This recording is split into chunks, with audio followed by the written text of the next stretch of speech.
வணக்கம் நண்பர்களே. நாம் இன்னைக்கு இந்த வீடியோவில் என்ன ஒரு முக்கியமான தகவலை பற்றி தெரிஞ்சுக்க போகிறோம் அப்படின்னு பார்த்தீங்கன்னா, சரிகமபா சீசன் 5 லிட்டில் சாம்ப்ஸ் வந்து ஜீ தமிழில் ஒளிபரப்பாயிட்டு இருக்கு நமக்கு நல்லாவே தெரியும். அந்த வகையில் அந்த ஸ்டார் கிட்டான அபிஷேகாவோட பாட்டு தான் இன்னைக்கு சோஷியல் மீடியாவில் மிகவும் வைரலாக போயிட்டுருக்கு. அதில் ஒரு முக்கியமான விஷயம் என்ன அப்படின்னு சொல்லிட்டு பார்த்தீங்கன்னா, லாஸ்ட்டாக மௌனராகம் சுற்றுல அவங்க பாடின பாட்டால் எஸ்பிபி சரண் கொடுத்த ரியாக்ஷன் தான் மிகப்பெரிய வைரலாக போயிட்டுருக்கு. அதுக்கு ஒரு முக்கியமான காரணம் என்ன அப்படின்னு சொல்லிட்டு பார்த்தீங்கன்னா, ரொம்ப நாளைக்கு அப்புறமேலு எஸ்பிபி சரணோட அந்த ரியாக்ஷன் வந்து அபிஷேகாவோட பாடலுக்கு கொடுத்தது அப்படிங்கிறது எல்லாராலையும் மிகவும் ஆசையாக பார்க்கப்படுது. அதுக்கு முக்கியமான காரணம் என்ன அப்படின்னு சொல்லிட்டு பார்த்தீங்கன்னா, அபிஷேகா, நான் உன்ன மாதிரி ஒரு நிலைமையில இருந்து தான் இந்த இந்த இடத்துக்கு நான் வந்தேன். ரொம்ப கஷ்டப்படுற ஃபேமிலியிலேருந்து தான் நான் இங்கே வந்து உட்காந்துட்டு இருக்கேன். சாதாரணமாக நான் இந்த இடத்துக்கு வரல. ஆனால் என்கிட்ட இருக்கிறத விட உன்கிட்ட இருக்கிற ஒரு விஷயம் எனக்கு ரொம்ப பிடிச்சிருக்கு. அது மட்டும் இல்லாமல் உன்கிட்ட இருக்கிற அந்த டேலண்ட்டு அதை பார்க்கும்போது எனக்கு ஒரு பக்கம் சந்தோஷமாக இருக்கிறத விட பொறாமையாகவும் இருக்குது. ஏன்னா இந்த சின்ன வயசில் உனக்கு இருக்கிற இந்த டேலண்ட்டை பார்த்தா நான் வந்து நீ உன்னால் குத்து சாங் மட்டும்தான் நல்லா பாட முடியும், அதில் மட்டும்தான் நீ சூப்பராக வருவ அப்படிங்கிற மாதிரி நான் நினச்சிட்டு இருந்தேன். ஆனால் என்னுடைய எண்ணத்தை நீ அப்படியே மாற்றிட்ட. இந்த மௌனராகம் சுற்றுல நீ பாடின பாட்டை எனக்கு கேட்கும் போது கூஸ் பம்பே வந்துருச்சு. உண்மையிலே நான் சொல்லணும், எனக்கு அவ்வளோ சந்தோஷமாக இருந்தது அப்படின்னு சொல்லிட்டு ரொம்பவும் சூப்பராக கொடுத்துருக்குற அந்த கமெண்ட்ஸ் தான் இன்றைக்கி வைரலாக போயிட்டுருக்கு. அது மட்டும் இல்லாமல் யாருமே எதிர்பார்க்காத வண்ணம் ஒரு கிஃப்டையும் நம்ம அபிஷேகாக்காக நம்ம எஸ்பிபி சாரன் கொடுத்துருக்காங்க. அது மட்டும் இல்லாமல் அதை தொடர்ந்து அவர் சொன்ன விஷயங்களை பார்த்து தான் நாம் இந்த வீடியோவில் டீட்டெயிலாக பார்க்க போகிறோம். வீடியோக்குள்ளே போகிறதுக்கு முன்னாடி நீங்கள் நம்ம சேனலுக்கு புதியவராக இருந்தால் மறக்காமல் சிபி ட்ரெண்டிங்கை சப்ஸ்கிரைப் பண்ணி ஃபாலோ பண்ணிக்கோங்க.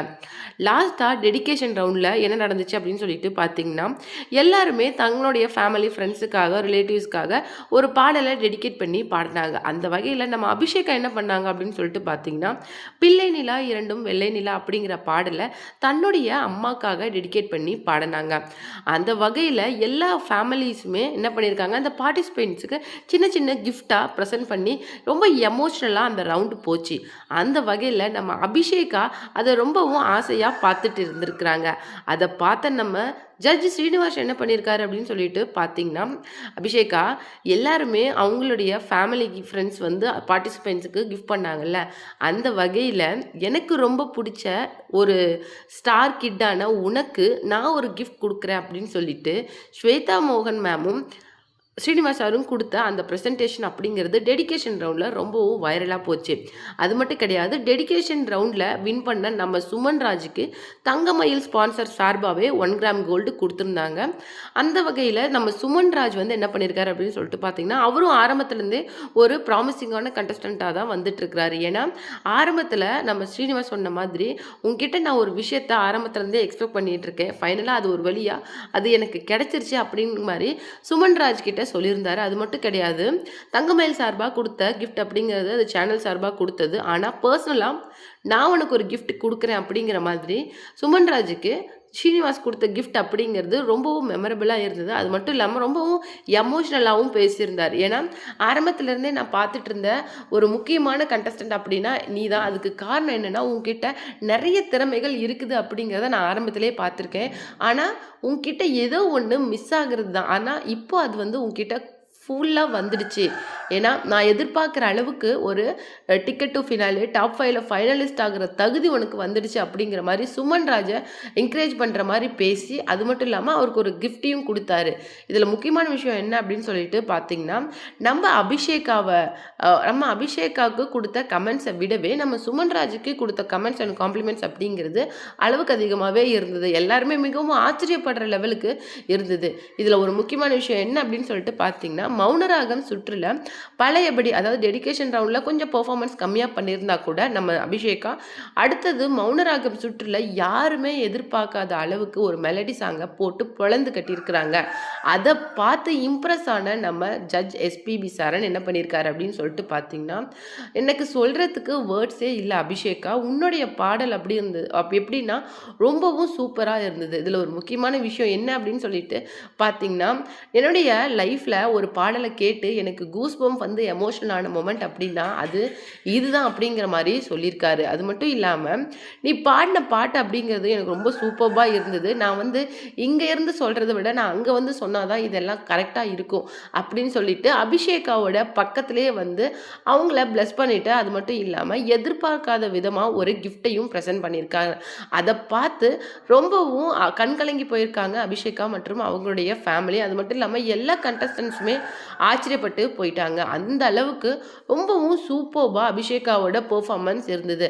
அபிஷேகாவோட மௌனராகம் சுற்று பெர்ஃபார்மன்ஸை பார்த்து ஜட்ஜு ஸ்ரீனிவாஸ் ஆகட்டும் இல்லை எஸ்பிபி சரண் ஆகட்டும் கொடுத்த அந்த ரியாக்ஷன் அப்படிங்கிறது தான் இன்றைக்கி சோஷியல் மீடியாவில் வைரலாக போகுது. ஆரம்பத்துலேருந்தே ரொம்ப நல்லா பெர்ஃபார்ம் பண்ணிட்டு வர அபிஷேகாவுக்கு ஏகப்பட்ட கமெண்ட்ஸ், அது மட்டும் இல்லாமல் எதிர்பாராத நிறைய பேர்கிட்டேருந்து கால் வாய்ப்புகள் அப்படின்னு சொல்லிட்டு இன்றைக்கி பயங்கர லெவலில் போயிட்டுருக்காங்க. அதில் ஒரு முக்கியமான விஷயம், நம்ம விஜய் ஆண்டனி சார் கொடுத்துருந்த அந்த மலேசியா கான்சர்ட் வாய்ப்பு அது மட்டும் கிடையாது, ஒரு புது காரையுமே அவங்களுக்கு வாங்கி ப்ரெசென்ட் பண்ணியிருக்காங்க. அது மட்டும் இல்லாமல் நம்ம கெஸ்ட்டும் நிறைய கோல்டு கிஃப்ட்டை அவங்களுக்கு கொடுத்துருக்குறாங்க. முக்கியமான விஷயம் என்ன அப்படின்னு சொல்லிட்டு பார்த்தீங்கன்னா, நம்ம ஏஆர் ரஹ்மான் சார் நம்ம அபிஷேக்கோட ஃபேமிலியை காண்டாக்ட் பண்ணி வாழ்த்திருக்காங்க. அது மட்டும் கிடையாது, விஜய் ஆண்டனி சார் ரொம்ப சரியான ஒரு முடிவை தான் எடுத்திருக்காரு. கூடிய சீக்கிரமே நான் உனக்கு ஒரு ஆப்பர்ச்சுனிட்டியை கொடுக்குறேன் அப்படிங்கிற மாதிரியும் ஏஆர் ரஹ்மான் சார் சொல்லியிருக்காரு. எல்லாரை விட தனுஷ் சார் சொன்ன விஷயங்கள் தான் இப்போ வைரலாக போயிட்டுருக்கு. கண்டிப்பாக அபிஷேகா என்னுடைய அடுத்த படத்தில் ஒரு அருமையான பாடலுக்கு உனக்கு வாய்ப்பு கொடுக்குறேன் அப்படின்னு சொல்லிட்டு லைவில் பேசின அந்த விஷயம் அப்படிங்கிறது ஆரம்பத்துலேருந்தே வைரலாக போகுது. இந்த ஒரே விஷயத்தால் தான் ஓவர் நைட்டில் நம்ம அபிஷேகா ரொம்ப வைரலாகவும் ட்ரெண்டாகவும் ஆனாங்க. அது மட்டும் கிடையாது, மற்ற கண்டஸ்டண்ட்டை விட நம்ம அபிஷேகா ரொம்ப சூப்பர்பாக பர்ஃபார்ம் பண்ணாங்க அப்படிங்கிற ஒரே காரணத்தினால தான் அவங்களுடைய பாடலை டெடிகேஷன் ரவுண்ட்லேருந்தே கொஞ்சம் சேனலே தள்ளி வச்சுருந்தாங்க. ஏன்னா மற்ற கிட்ஸுக்குமே ப்ரையாரிட்டிஸ் கொடுக்கணும் அப்படிங்கிற ஒரே காரணத்தினால தான் அவங்க அந்த மாதிரி பண்ணினாங்க அப்படின்னு சொல்லிட்டு நிறைய டைம் வந்து சொன்னாங்க. நீங்கள் இதை பற்றி என்ன நினைக்கிறீங்க? உங்களுக்கு அபிஷேகா பிடிக்குமா? இல்லை சுமன்ராஜ், பிரதீக்ஷா, வர்ஜா, மகதி அப்படின்னு சொல்லிட்டு மற்ற குழந்தைங்களை யார் உங்களுக்கு பிடிக்கும் அப்படிங்கிற விஷயத்தையும் மறக்காமல் நம்ம கமெண்ட் பாக்ஸில் கொடுத்துருங்க.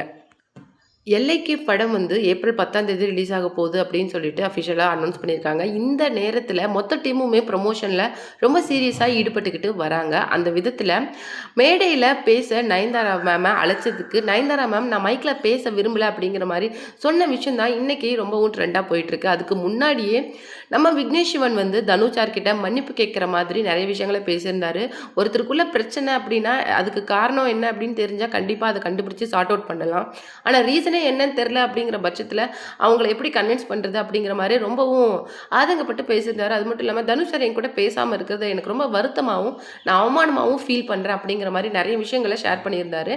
அவருக்கு தனுஷ் சாருக்கும் இருக்கிற அந்த ரிலேஷன்ஷிப் அப்படிங்கிறது விஐபி படத்தில் தான் ஸ்டார்ட் ஆயிடுச்சு. அது மட்டும் இல்லாமல் அவருக்கு ஏதாவது ஆயிடுமா, இல்லை அவருக்கு ஏதாவது சாப்பிட்டாரா இல்லையா அப்படிங்கிற மாதிரி ரொம்பவும் ஒரு அஃபெக்ஷனேட்டாக தனுஷ் சார் கூட தன்னுடைய லைஃப்பை அவர் ஸ்டார்ட் பண்ணிக்கிறாரு. இன்றைக்கி வந்து அவர் கூட பேசாமல் எதிரி மாதிரி இருக்கிறது அப்படிங்கிறது எனக்கு ரொம்ப கஷ்டமாக இருக்குது அப்படின்னு சொல்லிட்டு விக்னேஷ்வன் வந்து எல்லைக்கு ப்ரெஸ் மீட்டில் பேசின விஷயங்கள் தான் இன்றைக்கி சோஷியல் மீடியாவில் மிகப்பெரிய வைரலாக போயிட்டுருக்கு. அதுக்கு ஃபேன்ஸ் எல்லாம் என்ன தனுஷ் சாரோட ஃபேன்ஸ் என்ன சொல்கிறாங்க அப்படின்னு சொல்லிட்டு பார்த்தீங்கன்னா, பட ப்ரமோஷனுக்கு இவங்களுக்கு வேற ஆப்ஷனே தெரில போல், தனுஷ் சாரை இழுத்து தான் படத்தை ப்ரமோட் பண்ணணும்னு என்ன அவசியம் அப்படிங்கிற மாதிரி விஷயங்களையும் சொல்லிட்டு வராங்க.